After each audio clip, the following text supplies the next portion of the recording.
Intéressons-nous à présent au projet OURI, le projet d'identification unique pour l'intégration régionale et l'inclusion en Afrique de l'Ouest.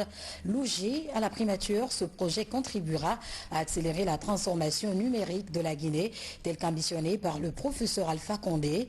La phase pilote est en cours d'exécution et à terme, OURI compte offrir aux Guinéens une preuve d'identité basée sur les données numériques.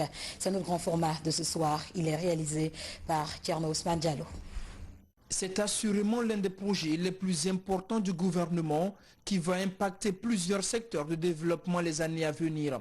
Le projet d'identification unique pour l'intégration régionale et l'inclusion en Afrique de l'Ouest se donne pour mission de fournir gratuitement aux Guinéens une preuve d'identité biométrique reconnue par le gouvernement. Un système grâce auquel chaque Guinéen et étranger résident sera doté d'un numéro d'identifiant unique lui permettant d'accéder aux services des administrations publiques et privées. Ce sera une base de données, une plateforme qui permettra à chaque identification fonctionnelle pour conduire, pour voyager, pour prouver sa nationalité, de venir vers cette base, s'assurer qu'à travers l'identifiant unique, on a affaire à la même personne. L'autre grand avantage du projet OURI, au-delà de l'identification, c'est la possibilité qui sera ainsi offerte au gouvernement et aux partenaires de posséder les chiffres réels sur la population guinéenne et mieux planifier les politiques publiques de développement. Ce programme va toucher tous les habitants du pays et les Guinéens de l'étranger. La phase pilote est lancée.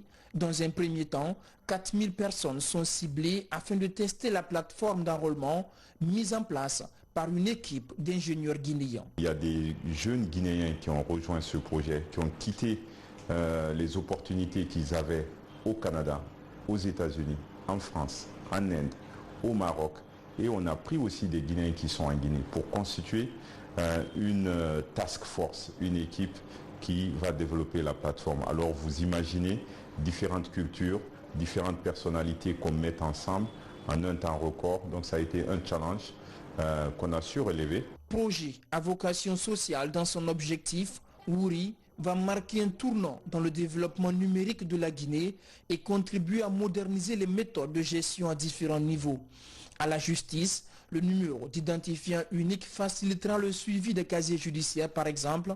À l'action sociale, les personnes vulnérables seront identifiées. À la sécurité et à l'état civil, il sera plus aisé pour les citoyens d'obtenir les documents et services, tout comme dans les secteurs de la santé et de l'éducation. Tout ce que nous bâtissons ici est dans le futur de la Guinée. La digitalisation de notre pays, la digitalisation des services de notre pays.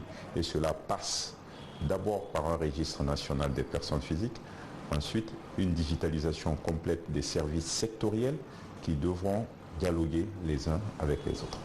Placé sous la tutelle de la primature, le projet OURI va donc établir le registre national d'identification des personnes physiques et favoriser l'interopérabilité des systèmes. Le projet vise à attribuer à chaque Guinéen un numéro unique d'identification, mais aussi aux Guinéens de l'étranger.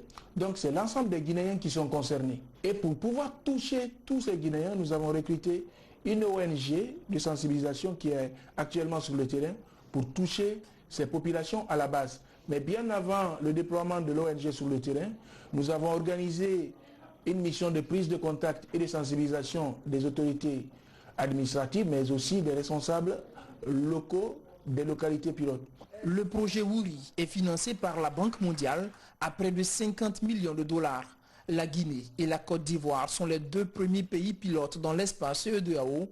Récemment, ils ont été rejoints par le Togo, le Bénin et le Niger, en attendant une troisième cohorte afin que dans tout l'espace CEDEAO et avec le numéro d'identifiant unique, le détenteur puisse être identifié et bénéficier des services dont il a droit. C'était donc notre grand format de ce soir.